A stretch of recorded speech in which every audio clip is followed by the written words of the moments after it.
If you thought the UGC erasure of Manipal was a one-off, wait till you see what is happening to the front lines.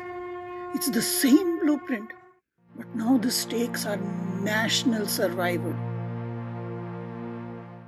The military, our line of last defense, is now being targeted using caste narratives. Narayanan, Chaubey, Raina. What do these names suggest? You would probably instantly say they are all Brahmin names. I am talking about Major General Rajiv Narayanan, Colonel Ajay Raina, Colonel Mayank Chaubey. These three are faces that are well known to people because of not just their knowledge, but the analysis they provide about our defense, geopolitics, history. You would have heard of disproportionate representation, disproportionate power, Brahminical patriarchy, and whatnot. Then you would hear these names in top military posts. I want you to do something for me just now. Pause. Go to Google or whichever is your favorite search engine and search for the percentage of Brahmins in India. The most likely answer you'll get is 3 to 5%. Then do another search. Percentage of Brahmins in senior civil services and judiciary. You will get 50 to 60%. And of course, that would instantly confirm in your mind that caste discrimination exists.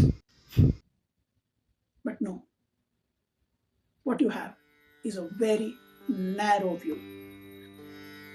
The popular narrative, not the truth. So let us get back to the three names I had spoken about. Raina. Who are the Rainas? Rainas are generally Kashmiri Pandits. I don't know if Colonel Ajay Raina is a Kashmiri Pandit, but the name suggests a Kashmiri Pandit origin. Who were these people?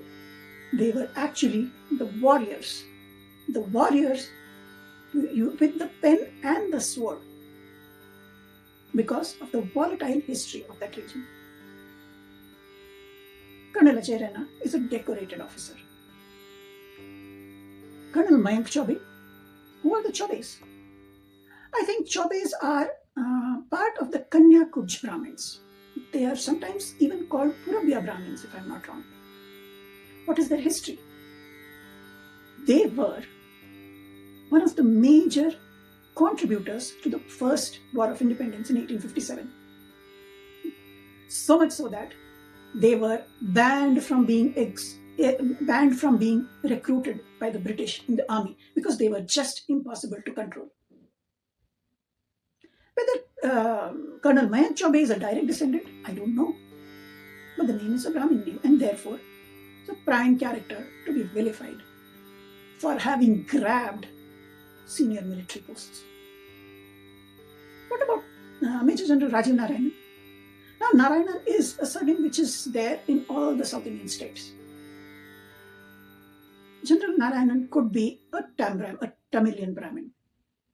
Therefore, a prime candidate to be vilified as upper caste privileged. But what is their history? You can find those names in technical, strategic areas of defense. Now, when you demand banning of jati, erasure of caste, what you are effectively saying is the contribution of these communities from history, from centuries to now, should be erased. Where would the next General Rajiv Narayanan or a Colonel Mayank Chaubey or a Colonel Raina come from? Let us be very honest. A large part of these officers, a large number of these officers are repeats, which means there is a family tradition of being in the military, in the armed forces. They come because their family history inspires them.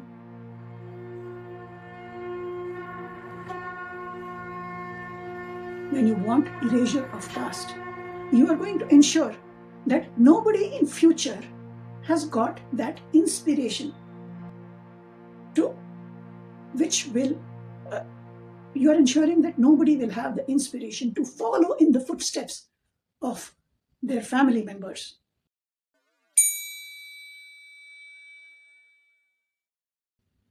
Let me give you some facts. How are these people selected? Do you know that only about 50 to 80,000 candidates get selected every year? And you know how many apply?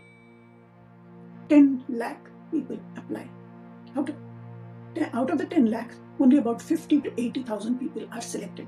What it means that only 1 out of 100 is fit enough for the requirements set up for selection. And how is the selection? Now there is something called the SSB, the Services Selection Board, which carries out the interviews, the recruitment process. You can pause and take a look at the recruitment process here. It is a rigorous process in which the candidates are tested in various ways. And you know, when they go into the interview room, they are just a chest number.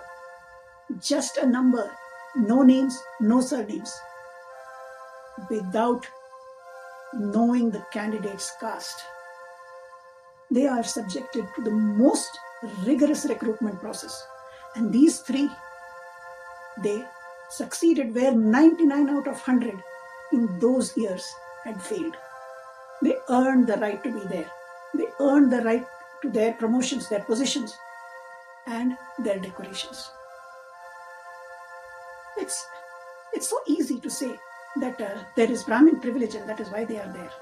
But the fact remains that to be there, they have used the dedication, the devotion, the persistence that they probably inherited as family tradition. And no, that is not privilege. Crude searches like the one I told you in the beginning just promote the narrative that there is caste discrimination and literally state-sponsored discrimination where people based on their caste progress in life. The reason people are so quick to believe these narratives is because the government hides numbers. Yes, I am stating it clearly and openly. The government hides numbers. And one of those numbers is that 55%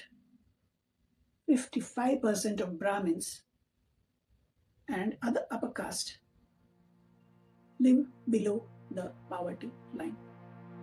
Now we saw how the UGC erased the sacrifice of Manipal. Today, we saw how that same blueprint is hollowing out our armed forces who protect our borders. The one person to carry our national security on their shoulders. But the betrayal goes deeper than institutions and armies. It actually hits the pocket. In the next video, I am putting the propaganda aside to show you the reality. Why is 55% of this community living in poverty, while the state claims they are hegemonic? We are moving from the battlefield to the balance sheet. Subscribe and hit the bell because the numbers in the next video will change how you look at the census forever.